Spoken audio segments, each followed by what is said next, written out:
white powdery substance, with calcium carbonate as its main component.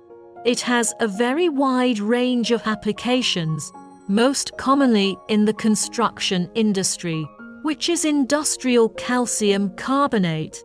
Lime powder pelletizing machine should be prepared before pressing materials.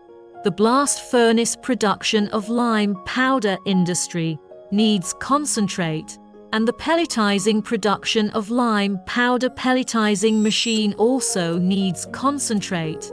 Pellet raw materials should have a certain size, suitable moisture, uniform and good chemical composition guarantees.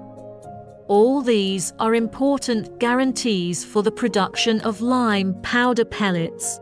Our company is the first in the domestic development of the corresponding lime powder ball press, put into production, has achieved good results. Because the pellet strength and the pressure of the lime powder ball press machine itself is inseparable, the particle size is finer, the shape of the material particle is changed, the surface activity is enhanced, and the pelleting performance is greatly improved.